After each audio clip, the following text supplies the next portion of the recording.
Pace bene, masih di mea culpa. Saya memiliki buku, 3 buku yang berbicara tentang Christian-Muslim relations. Pertama saya mau membagikan kekhawatiran. Kekhawatirannya ialah ada lompatan yang kita buat ketika ingin belajar tentang agama yang lain. Dalam hal ini saya seorang Kristen dan saya berusaha mengenal agama Islam. Menjadi pertanyaan menarik, mengapa harus Islam? Toh ada agama lain yang bisa kita bahas. Hubungannya tidak sesentimental ini atau sesensitif ini. Lihatlah misalnya ya, terjadi pemboman atau serangan. Kemarin saya buat videonya tentang serangan kepada terhadap pastor di Nigeria. Nah, saya tidak tahu apakah ini kita pandang sesuatu, sudah biasa terjadi, maka just let it be. Tapi rasanya kalau kita mengatakan just let it be, kita menyerah pada keadaan buruk. Nah, saya pikir amat perlu ada studi, kan begitu. Nah, the question is, kita studinya dari mana? Ada lompatan yang kita buat ketika kita berusaha mengenal agama lain dari media-media yang sumbernya bisa dipertanyakan. Katakanlah misalnya ketika ada orang sahabat muslim berbicara tentang Yesus, lalu yang dia bahas hanya soal digantung berkolor, itu kan kemiskinan pengetahuan. Mengapa langsung bertanya tentang itu? Mengapa tidak bertanya ada apa dengan Kristen dan Islam tahun 600-an? Kan begitu. Nah, saya punya buku di sini yang setahu saya ilmiah, membantu kita membuat pengenalan mendasar supaya kita tidak jatuh pada 2 ekstrem. Pertama, fobia, takut atau malah benci berlebihan tanpa didasari secara rasional. Yang kedua, ingin berdamai karena tidak ingin berkonfrontasi dan tidak mau untuk tahu terhadap sejarah panjang 2 agama ini, 2 kelompok religius ini, Kristianisme dan Islamisme, kekristenan dan keislaman. Saya mempunyai paragraf pertama di sini yang rasanya menarik. The beginnings of Christian-Muslim relations are, of course, to be found in the Quran and life of the Prophet Muhammad. Awal dari relasi Muslim dan Kristen tentu saja ditemukan sejak adanya Al-Quran dan kehidupan dari Nabi Muhammad. Saya memakai kata Nabi sebagaimana dibutuhkan dalam konteks ini. Tentu di dunia kekristenan tidak ada keyakinan bahwa Muhammad adalah Nabi. Mengapa? Karena konteks Kristen Muslim baru muncul pada tahun 600-an pada era Al-Quran and the life of the Prophet Muhammad. So, maka ada pertanyaan yang sederhana, bisa saja lucu, tapi bisa dimengerti. Mengapa tidak ada Nabi Muhammad dan Islam dan tentang Al-Quran dalam kitab suci kalian, dalam kitab suci Kristen? Tentu saja tidak ada, karena the beginnings of Christian and Muslim relation are, of course, tentu saja, absolutely, to be found, ditemukan di Al-Quran dan kehidupan dari Nabi Muhammad. Tidak ada dibahas sejak kitab Torah, kitab Nevi'im, Ketubim, sejarah, dan perjanjian baru. Karena 600 tahun kemudian, atau ya kitab suci kekristenan di kanon ratusan tahun setelah di tahun Masehi, dalam satu konsili abad kedua sudah ditemukan dan ditulis pada abad-abad pertama, sekurang-kurangnya setidaknya perjanjian baru, belum dibahas tentang Islam di situ.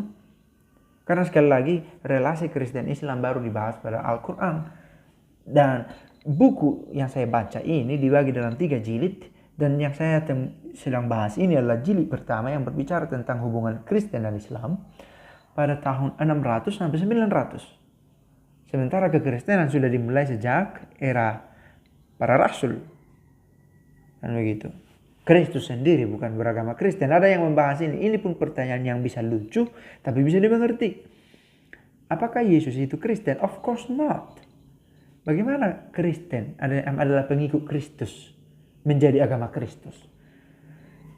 Saya kaisar dan saya adalah pengikut kaisar. Saya tidak mengikuti diri saya sendiri. Maka yang beragama Kristen adalah yang mengikuti Kristus. Nah, dan itu sudah ada sejak permulaan tahun Al-Masih, tahun Mesiah, tahun Masehi, kan begitu.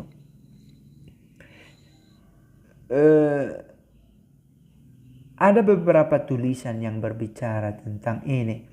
Tetapi memang precisely what Muhammad knew about Christianity and its teaching remains unclear.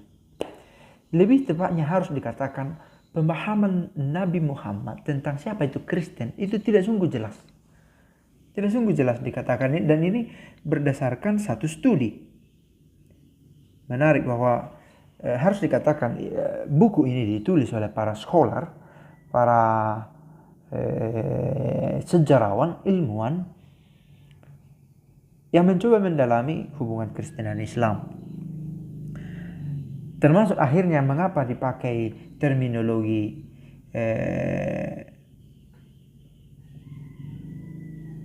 Nasrani.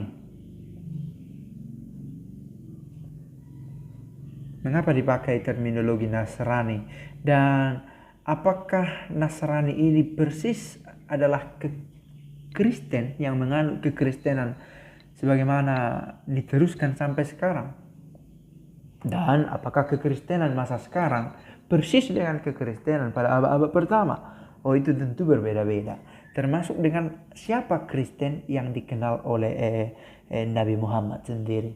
Tidak persis seperti Kristen yang memang kita kenal saat ini dengan keyakinan-keyakinannya. Sekali lagi, hubungan Kristen dan Islam harus dipandang secara kontekstual.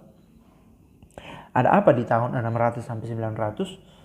Nah, lalu kemudian tahun 900 sampai 1500, situasi sosio-kultural, politik, ekonomi pada masa itu. Dan itu tidak bisa dengan gampang kita bawa pada situasi Kristen Islam abad ke-21.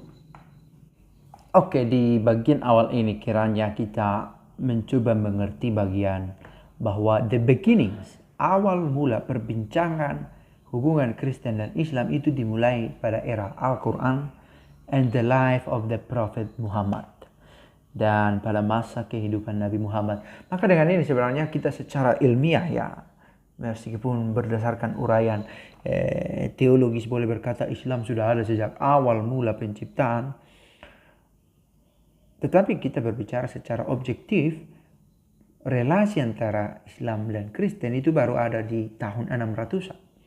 Dengan tertulisnya pandangan Nabi Muhammad tentang kekristenan, dan dikatakan precisely, secara tepatnya harus dikatakan, what Prophet Muhammad knew about Christianity is unclear. Tidak begitu jelas. Karena ada istilah yang akan dia pakai merujuk kepada orang Yahudi, kepada orang Kristen, dan kepada orang yang mengikuti politeis, tetapi dengan kata yang sama. Maka ada juga kekaburan di sana dan di sini. Baik para sahabat, saya sedang berusaha mencoba membuat pendekatan ilmiah. Tidak ada tendensi dengan gampang mengatakan sesat atau tidak. Respect ada. Tetapi sekali lagi saya dari background kekristenan memakai buku sekular ditulis oleh para sejarawan. Maka menarik kalau kita melihat dari sudut pandang yang lain, yang mencoba kita mengambil distansian dari background kita sebisa mungkin. Pace bene.